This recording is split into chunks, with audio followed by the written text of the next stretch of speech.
Me tocó a mí hablar de un tema que tiene que ver con cómo manejamos la infección, cómo manejamos la enfermedad en poblaciones, qué sabemos acerca de biomarcadores. Y quiero empezar señalando que, si esto funciona, porque lo probé 1000 veces antes de empezar la presentación y funcionaba y ahora no quiere funcionar. Ya, entonces les decía que quiero empezar señalando que ya mis antecesores han presentado a ustedes el mundo en el que estamos en la búsqueda de la caracterización de tumores. Es un mundo genómico en donde ya no estamos solo limitados a buscar un gen, una mutación, la presencia de uno o su ausencia, sino que tenemos la capacidad de analizar todo el genoma de cada uno de los pacientes y todo el genoma de cada una de las bacterias, de tal manera que podemos hacer un estudio a profundidad inimaginada hasta hace poco tiempo. Sin embargo, yo quiero señalar que eventualmente este tipo de información, que esto lo presentó Constanza hace rato, este tipo de información de los subtipos moleculares en cáncer gástrico, pues en realidad va a terminar como una herramienta útil para un tratamiento personalizado, dirigido, pero estamos muy lejos todavía. Yo lo que quiero presentarles a ustedes es, en este momento, con la información que tenemos, con las herramientas que tenemos, ¿qué podemos hacer en el manejo de poblaciones de alto riesgo para cáncer gástrico? Y en concordancia con lo que les señalaba antes, quiero solo señalarles 3 puntos que ilustran lo difícil que es identificar un biomarcador útil en la clínica. Déjenme decirles que, por ejemplo, esta red de investigación para detección temprana de cáncer ha invertido cientos de millones de dólares en más de 10 años y ninguno de los biomarcadores que ha descubierto han sido aprobados para su uso en la clínica.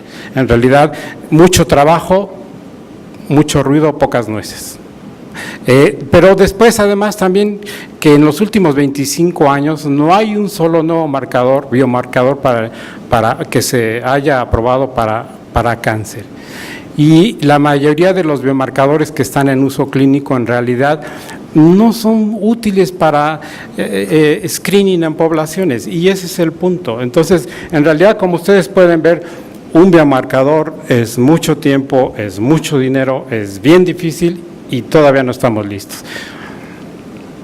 ¿Qué tenemos? Bueno, pues yo les voy a presentar en esta presentación lo que yo considero o marco como geomarcadores, marcadores séricos, y de acuerdo con estas evidencias voy a terminar sugiriendo pues algunas guías de tratamiento para aplicarse en nuestras poblaciones. ¿Qué sabemos de geomarcadores? Bueno, pues esa es una información disponible en la red para todos ustedes, en donde la IARC, por ejemplo, nos ilustra que las tasas de mortalidad por cáncer gástrico son mucho más altas en 2 regiones del mundo, en Asia y en Latinoamérica. En Latinoamérica pues nos toca compartir el honor de tener las más altas tasas de mortalidad, pero en Latinoamérica es muy diversa la mortalidad. Si ustedes ven, el más rojo son las más altas tasas y después va disminuyendo de color. México estamos entre medio y bajo, pero hay otras zonas en rojo que si lo vemos con más detalle, esas zonas en rojo, esas zonas en rojo siguen la cordillera de los Andes en América del Sur y siguen también la Sierra Montañosa en América Central. Y de hecho, si nos vamos a uno de estos países, por ejemplo Colombia, podemos tener todavía más información útil. Este es Colombia, este es el mapa de Colombia, pueden ustedes aquí ver el país en donde están los Andes, las cordilleras montañosas, y este es un mapa de las tasas de mortalidad por distrito, y ustedes pueden ver que realmente está sobrepuesta sobre los distritos con más alta tasa de mortalidad, están sobrepuestas por las regiones montañosas.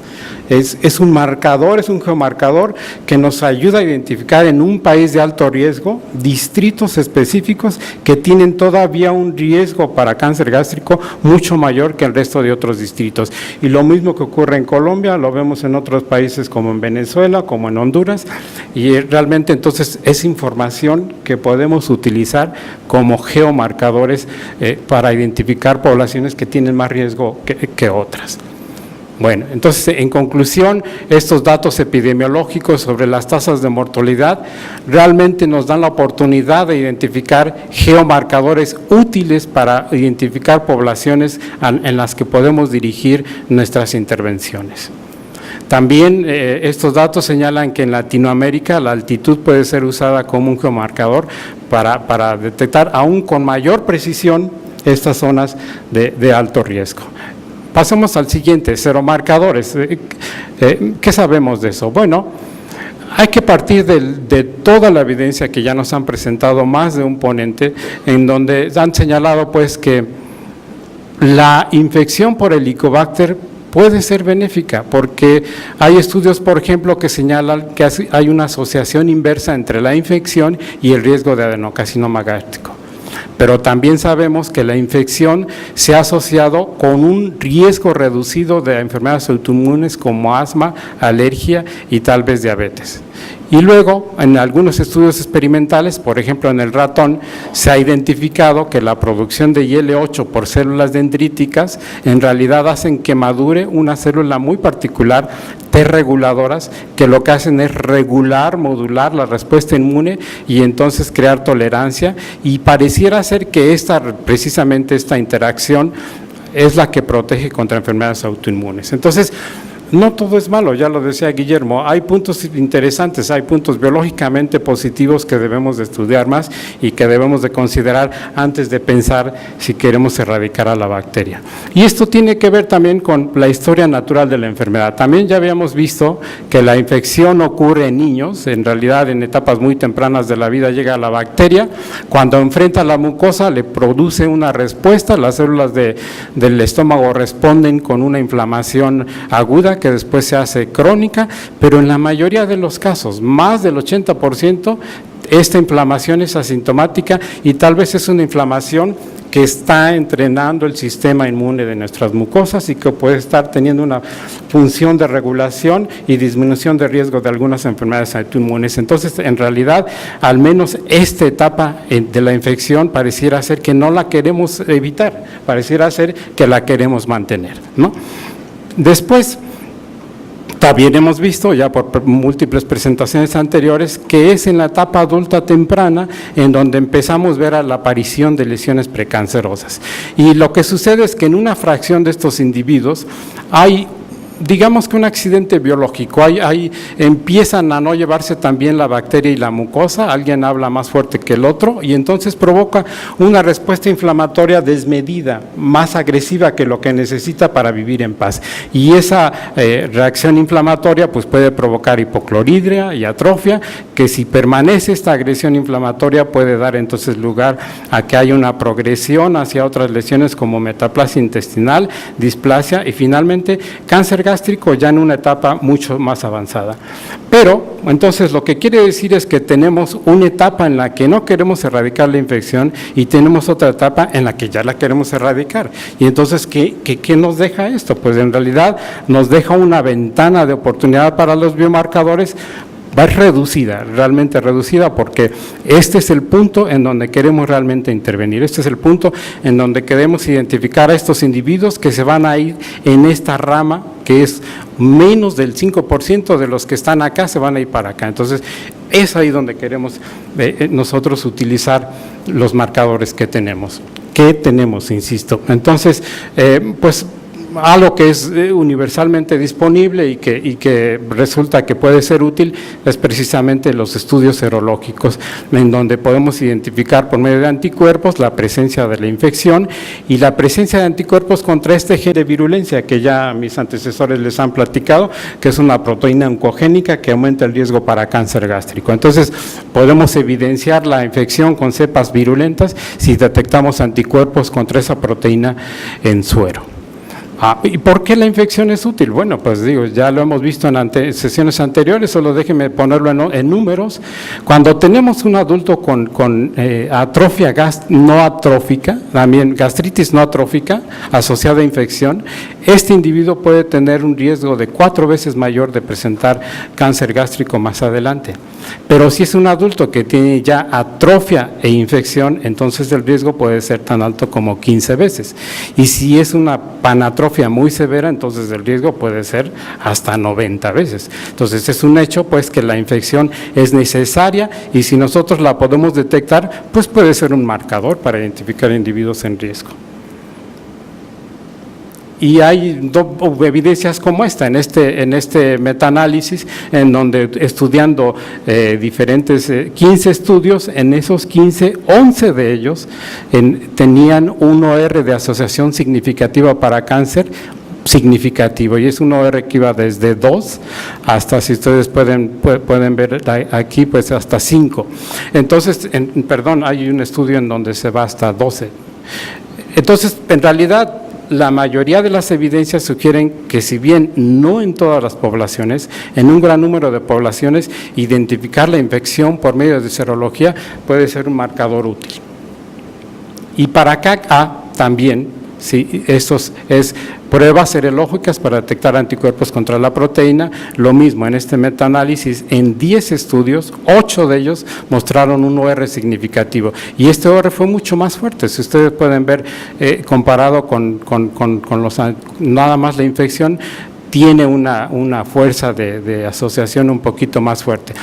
De tal manera que, otra vez, no en todas las poblaciones, pero en la mayoría de ellas pareciera ser que la identificación de la proteína por serología, y quiero señalar que serología para la infección y serología para CAG-A, estamos hablando de una prueba realmente mínimamente invasiva, así es. Nosotros hicimos un estudio en 3 poblaciones latinoamericanas, México, Colombia y Paraguay, y entonces buscamos la presencia de la infección y la presencia de CAG, los dos por serología. Cuando buscamos la presencia de la infección, encontramos que en México la positividad tenía un OR significativamente positivo de 2, pero no lo veíamos ni en Colombia ni en Paraguay. Y esto era para lesiones perineoplásticas, y para cáncer en realidad no vimos ninguna asociación con ninguno de los 3 países. Esto lo podemos discutir más adelante si quieren, pero cuando usábamos la prueba de serología para CAC, entonces sí, en los 3 países identificamos un OR significativamente de riesgo para lesiones precancerosas, 2 para México y 3 para Colombia y Paraguay, y esta misma prueba resultó que también identificaba de manera significativa a los pacientes con cáncer en Colombia y de manera muy marginal en Paraguay y en México. De tal manera, pues, que lo que podemos señalar es que estos estudios transversales pues muestran que hay una asociación entre la infección y las lesiones perineoplásticas, pero los resultados realmente son variables cuando nos vamos a cáncer gástricos. Sin embargo, hay que señalar que tiene mejor utilidad para lesiones perineoplásticas y es quizás aquí donde nosotros queremos enfocarnos. Luego también las evidencias que les presenté sugieren que la serología contra CAG y contra HP, pues entonces pueden funcionar como marcadores de riesgo en poblaciones seleccionadas. Podemos sumar estas herramientas con las anteriores geomarcadores y imaginen lo que podemos hacer. Hay otra prueba que se ha sugerido que puede utilizarse como una prueba que han llamado como biopsia serológica, la prueba de los niveles de pepsinógenos. Y esta es una prueba que está basada en el hecho de que, bueno, hay una producción normal de prostaglandina 1 y 2 cuando tenemos una gastritis no atrófica, pero cuando se vuelve atrófica, entonces se altera la producción de PG1 y de PG2, de tal manera que la relación PG1-PG2 pues se ve disminuida, y lo mismo ocurre cuando tenemos una gastritis atrófica multifocal.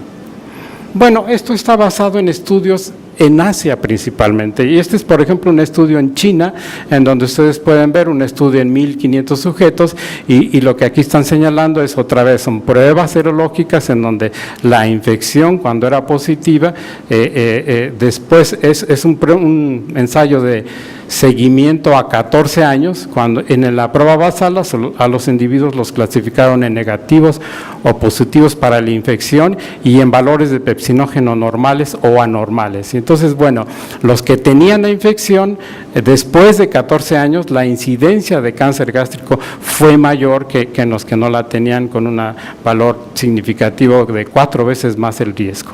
Y los que tenían niveles de pepsinógeno anormales, el riesgo de presentar cáncer gástrico después de 14 años fue mayor a 4 veces. Claramente es una prueba que puede identificar individuos que en el futuro pueden desarrollar cáncer gástrico. Y otra manera de ver la utilidad es que si tomaron individuos en una población de más de 1.300 y midieron los niveles de pepsinógenos, y aquellos en los que los valores eran anormales, les hicieron histología. Y en este grupo de anormales fueron capaces de identificar individuos que tenían lesiones neoplásicas. Y de hecho, pues algunos de ellos estadios avanzados o cánceres tempranos. Entonces resulta ser que al menos en esta población la prueba puede ser útil para identificar a individuos que tienen cánceres tempranos, lo que también es de gran utilidad. De hecho, en el consenso Asia-Pacífico de hace algunos años, ellos señalan en su enunciado 16 que los niveles séricos de pepsinógeno bajos, pues anormales, pueden ser útiles como marcadores para identificar poblaciones en riesgo para cáncer gástrico. Ya está dentro del consenso de esta región la utilidad de la prueba. Y en estas guías europeas lo que señalan también es que los niveles de pepsinógeno,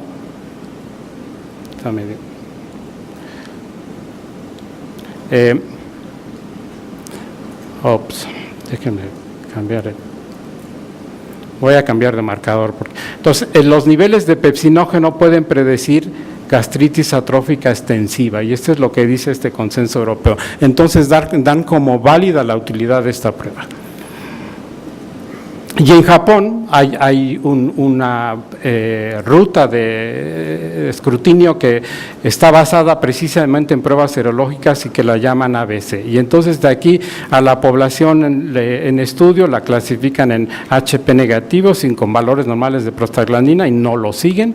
Sin embargo, en los que tienen la infección y valores normales o anormales de prostaglandinas, todos los infectados los tratan y después de un año hacen una endoscopía. En aquellos que estaban infectados pero tenían valores normales de prostaglandina no hacen seguimiento, pero en los que estaban infectados y tenían valores anormales de prostaglandina hacen seguimiento con endoscopía. Con más cuidado siguen a estos individuos. Entonces, está ya considerado estas pruebas serológicas en algunos países donde los niveles de pepsinógeno pueden ser útiles.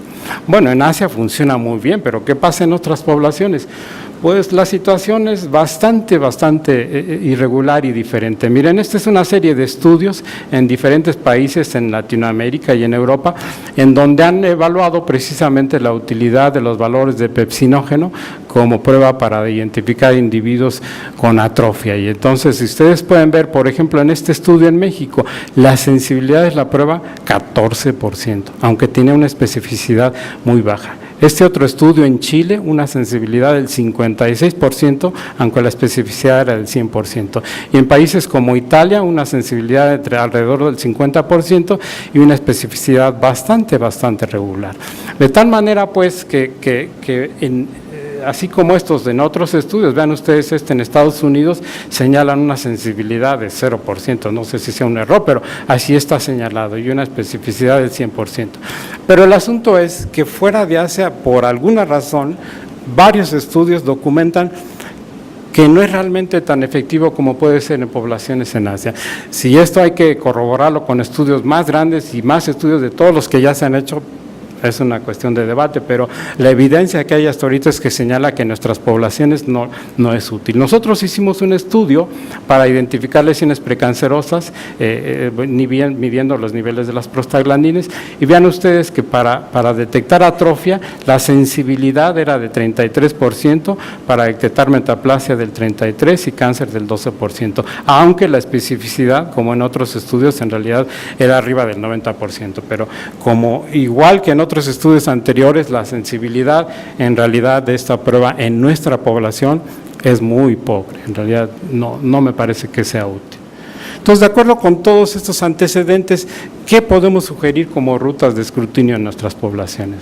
Bueno, nosotros sugerimos una ruta, digamos, larga y otra ruta corta. Esta es la más completa.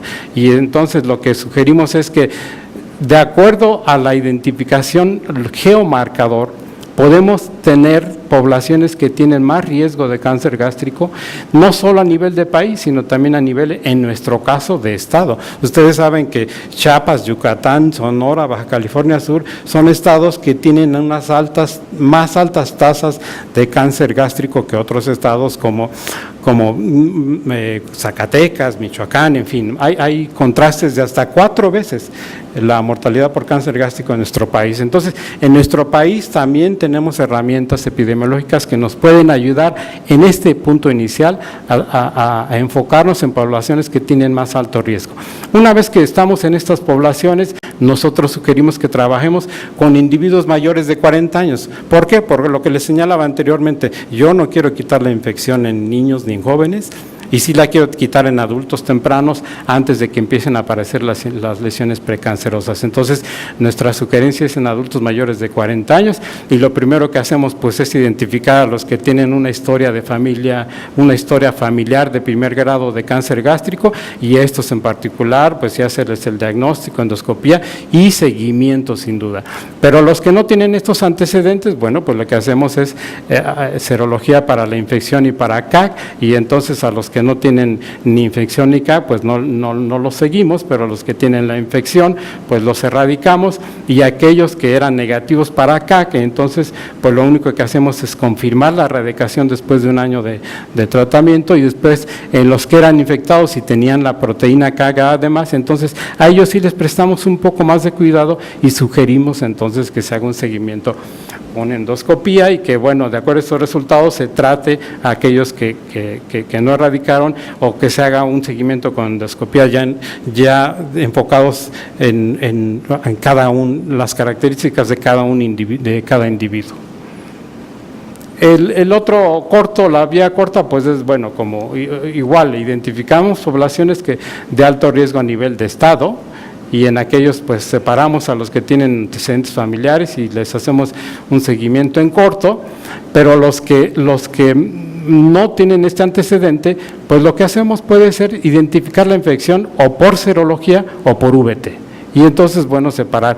Ya habíamos dicho que la infección por sí sola es un riesgo para cáncer gástrico. Entonces, bueno, los infectados, pues tratar erradicación, confirmar la erradicación, y después, pues en aquellos que no erradican, pues entonces dar tratamiento si es necesario. Bueno, entonces yo quiero concluir mi presentación señalando que en Latinoamérica y particularmente en México, pues realmente sí tenemos marcadores geográficos y serológicos que son útiles para el tamizaje de poblaciones que tienen un riesgo aumentado de cáncer gástrico. Y bueno, pues eso me parece importante ante la perspectiva de que lleguemos a tener que mutaciones en IL-1, en IL-10, en TNF, en fin, otros marcadores que eventualmente pueden ser útiles y lo van a hacer seguramente, pero en este momento esa es nuestra propuesta para trabajar con estas poblaciones.